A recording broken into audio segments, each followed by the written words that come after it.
Welcome to the continuation of our series, Leaving Nothing Undared with St. Eugene de Mazenod. In the second presentation, we continue from where we left off. In the previous presentation, I tried to show you how God had established the foundation for the life of Eugene de Mazenod, understanding how he was a member of the ruling class of the nobility. And we looked at the various characteristics of his personality, which were then to be used to make him into the founder of a missionary congregation, into the Bishop of Marseille, and finally to be recognized by the Church as a saint. In the second presentation, we focus on Eugene's experience of exile. When I asked one of our students from Asia, "Why do you like St. Eugene so much?" he instantly responded, "Because I was a migrant for 10 years. And I look at Eugene, who was a migrant exiled from his own country and culture for 11 years. He understands what I have gone through." In 1789, the revolution broke out. First in Paris, with the storming of the Bastille, and then it moved to the various provinces. Within weeks of the beginning of the revolution, a group that had come together, known as the National Assembly, abolished the feudal system. It destroyed that pyramid that we had looked at, that had the king, the nobility, the higher church officials on the top, and the unjust system below that. And this picture shows that very dramatically, where you have lying on the ground the third estate that has broken its chains and is now standing up. And you see the horror and the fear in the higher ecclesiastics and in the nobility. And it is in that class of the nobility that Eugene and his family were found. So rightfully, they were worried, they were in fear. The motto of the revolution: unity, indivisibility of the Republic, liberty, equality, fraternity, or death. And that aspect of death became very clear when one morning the Mazenod family opened their windows in Aix and they saw 3 of their father's friends hanging on the tree. Eugene's father had been warned, and he had been able to escape a number of hours before, disguised. And so it was time then for Eugene and his family to move out of Aix-en-Provence. They thought that it was going to be a quick escape, and then they would come back to the old system. But in fact, it took 11 years. First, they went to Nice, and then to Turin. After that to Venice, down to Naples, and over to Palermo. In these 11 years, Eugene grew from a boy of 8 years old to an adult of 20 years old. And in those years, we find so much happening to him. But the most important thing to bear in mind is that with all these happenings, God never abandoned him, but always provided a guide to accompany him. Let's see how God did this. Eugene writes in his diary, as he recalls these days, "I stayed in Nice for 5 months." And during that time, he writes about sitting on the pavement, on the street. What a problem, he writes in the third person, what a problem to compose his essay or translation in a foreign language. What did Eugene do? He called in aid all the passers-by. His family were living in the Sauvigne home, which gave onto the embankment, a public promenade beside the sea. Eugene was doing his work on the harbor, and as soon as he was stuck for the meaning of an Italian word, he stopped the first person to come along, who was only too happy to explain it to him. That's how he learned Italian, and he mastered the language. We see his creativity and we see that he's not afraid to approach people, strangers. The family in Nice believed that soon law and order would be re-established in France. We will soon return to France, was what they kept saying. But in fact, this was not to be. And so the family had to make plans for Eugene's schooling. And he was sent to the northern Italian town of Turin, to a college, but not an ordinary college, a college only for the nobility. Remember that Eugene was part of this class. A number of significant events happened at this college.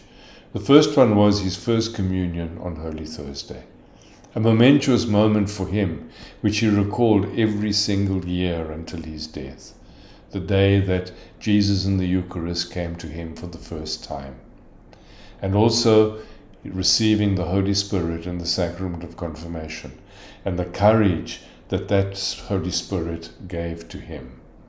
And that courage was seen when he was due to have surgery on his face.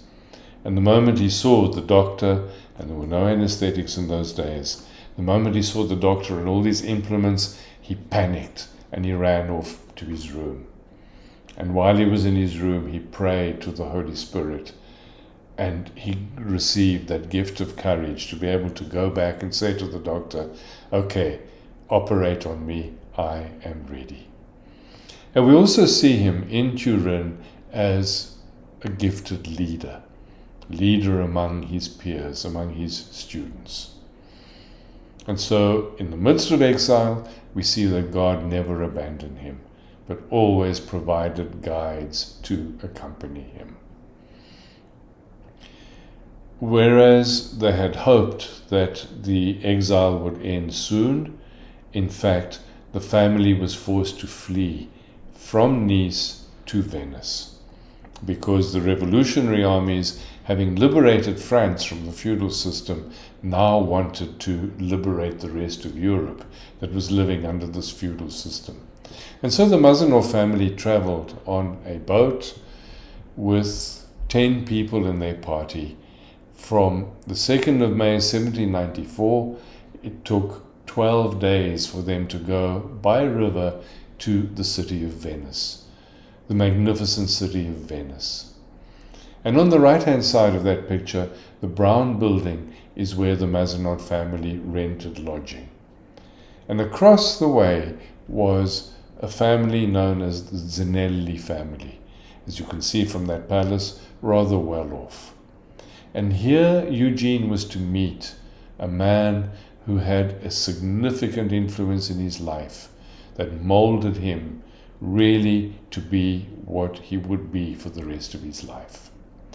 Bartolo Zinelli was a young priest who was hoping to join the Jesuits. It was not possible at that time, so he and his brother, who was a deacon, were living with their family. And Eugene recounts this meeting. One day I was whiling away my time at the window across from the Zinelli family home. Don Bartolo appeared at his window and spoke to me. He said, "Master Eugene, are you not afraid of wasting your time being lazy at your window that way?" "Alas, sir," I answered, "I am very sorry about that. But what can I do? You know that I am a foreigner, and I do not have even one book available to me." "No matter, my child. You see me here in my library, where there are many books in Latin, Italian, and even in French, if you wish." "I do not ask for better," I replied. Immediately, Don Bartolo took up the stick that held the inside shutter of the window in position and placed a book on it. He passed it to me over the narrow street that separated us. And Eugene, from that moment, began to frequent the home of the Zinellis. And for several years, every single day, he went to that home where he was educated by Don Bartolo. Looking back, he writes, This phase of my life bears too clearly the stamp of the divine goodness towards me for me to pass it over without recalling every circumstance in all its details. If only to awaken in me the gratitude I shall owe God as long as I live, and to arouse praise of God in everyone whose life touches mine, or who indirectly have in their turn derived some benefit for it. Don Bartolo Zinelli changed the life of this adolescent, and Eugene himself was to become a Don Bartolo figure.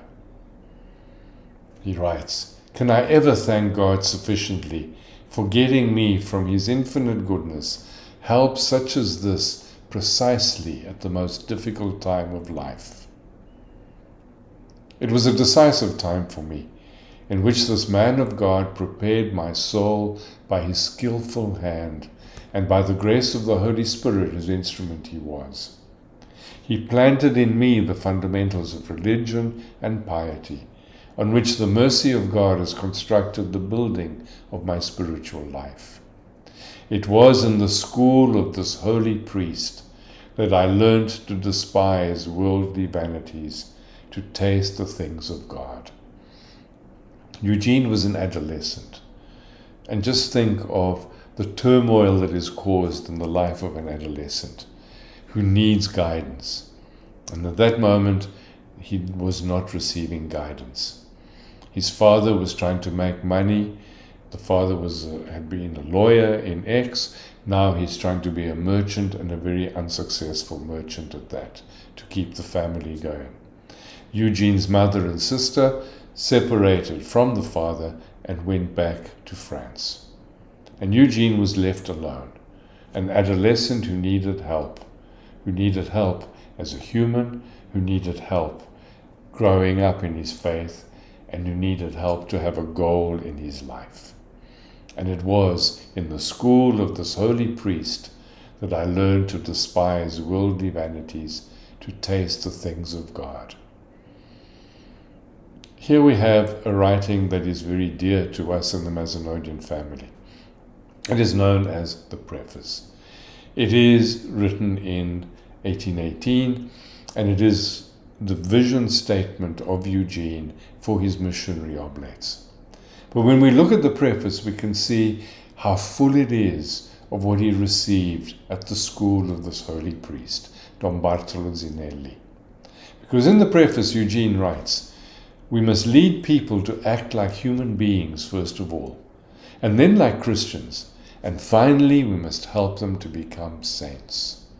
And he had learnt the human Christian and saint at the hands of Don Bartolo. Don Bartolo had been his accompanier in his human development. Eugene no longer had a loving family environment, and the Zinelli family provided that for him. He had no friends in Venice, and the family, and Don Bartolo in particular, provided him with friendship. The adolescent needed a guide, and here was a young, qualified guide. And then he wasn't going to school, and Don Bartolo then educated him for those years every single day. He was his accompanier in his human development. Don Bartolo was his accompanier in his Christian development. He led this adolescent who was asking questions into the knowledge of God, into a deeper understanding of his faith. He taught him to pray and to have a discipline of prayer. And he guided him in Christian moral values. And then he was his accompanier in the growth towards sanctity. Don Bartolo was the spiritual director of this young man. He taught him to write a rule of life for himself, where he would have a program to follow and to judge each day by. He taught him the basics of asceticism, of fasting from time to time, of the need for mortification. And it is here that the desire for priesthood in Eugene was first made clear. And thus we must lead people to act like human beings, then Christians, and finally help them to become saints, was clear for the rest of Eugene's life. He used that principle in his youth ministry as a young priest. He used that principle for the missionary oblates. The goal of the parish missions that they were preaching was to do this. The goal of the foreign missions, lead people to be fully human, Christian and saints. In the Diocese of Marseille, that was his guiding principle. And in the Mazanodian family, that continues over the decades after his death, the same principle. And so Don Bartolo gave to this youngster these points: study, a rule of life, mortification, prayer, vocational guidance. He taught him the admiration of foreign missionaries, and Don Bartolo became a model of mission that Eugene tried to put into practice. And all this idyllic time was beautiful, except that the revolutionary armies arrived in Venice, and Eugene's father and two uncles had to run away, to get away from them, because they were nobles. And they couldn't afford very much, so they traveled for 43 days in a cattle boat down to Manfredonia and then overland to Naples. And here, this period then, we see that God never abandoned Eugene, but was always with him to provide a guide to accompany him. He arrived in Naples, and it was, as he said, a year of overwhelming monotony of the saddest kind for me. They had no money, they relied on the charity of other exiled nobles. For a while he studied German, and then the teacher died. It was a time of misery, it was a time of loneliness, it was a time when this young man felt really sorry for himself. The arrival of the revolutionary troops made them escape to the island of Palermo in 1799. Arriving in Palermo, Eugene and his father and uncles met the Canizzaro family, a well-to-do Sicilian family in Palermo. And Eugene writes, "Divine Providence, which has always protected me from my earliest childhood, opened the doors of a Sicilian family to me. It was the family of the Duke and Duchess of Canizzaro. From the very start, they treated me like one of their own children. The mother, who was the Princess Larderia, was a saint. Both she and her husband, the Duke, felt a great affection for me. From then on, until I went back to France, I was one of the family. There was always a place set for me at their table, and in their summer months they took me with them to their summer home, where I had at my disposal everything enjoyed by their own children." Now, coming out of that atmosphere of poverty that they had been experiencing, Eugene is now thrown into this noble family, and he rediscovers his noble roots from Aix-en-Provence. Listen to how he writes to his father. "I am living like a fighting cock. An excellent bed, a delightful room, a dressing room, etc. A valet at my beck and call, who shook out my clothes this morning, and that is important. This morning when I arose, I had the impression of being in the countryside. The view from my room is delightful. The servants and the valets hasten to anticipate anything I could desire." And so now Eugene is getting in touch with his noble roots. And he writes to his father, "I was delighted to learn a part of my genealogy, for I am totally ignorant about things related to my family." And just to make himself part of the whole thing, he discovered, or he invented for himself, a name. Gave himself a noble title, which he had no right to do. The Count Eugene de Mazenod, in Signor Conte Eugenio de Mazenod. And his father, in writing to him, teases him about this. How is the Count today? But Eugene now was fully into the life of the nobility. But, as we say, God had not abandoned him. And God sent another figure to help this young man to grow. The mother, who was the Princess Larderia, was a saint, he had written. And he describes, She was a mother of the poor and the afflicted. In fact, this is Eugene's father who writes. For a number of years, she enjoyed a personal income of 80,000 livres, and she used all of it for performing works of mercy and for paying her husband's debts, which were tremendous. Altogether, before she died, she had paid 400,000 livres of those debts and had given enormous amounts to charity. She made my son the confidant of all her plans and had him carry them out by distributing all her charity. So there's the spoilt little nobleman learning all the tricks of what it means to be a nobleman, all the sports, all the card games, the dancing, etc. But there is one saving feature. He's being used to take what is needed to the poor and to realize that there were poor people in that city. And then we have the return of Napoleon, or Napoleon taking over. And Napoleon let it be known that he wanted the young émigré men to come back to France because he realized that he needed them. And Eugene's mother then wrote to Eugene, to Eugene's father, demanding that her son come back to Aix-en-Provence. And Eugene was forced to obey. As a result of which then it broke his heart to leave his father and his uncles and to travel all the way back to Aix-en-Provence to his mother and sister and grandmother. It was a heartbreaking journey for this 20-year-old young man. And we will see what was to happen in his life. So the years of exile started when he was 8 years old and went through until he was 20 years old. And in this time we see God never abandoning this young man.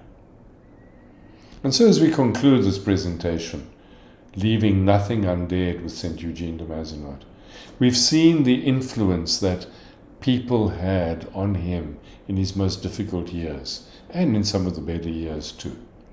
And so I invite you, as you reflect on the formative experiences of this saint, reflect on your own experiences. Perhaps you could begin by focusing on the people whom God sent into your life to be God's guides and teachers, and who help to form you into what you are today.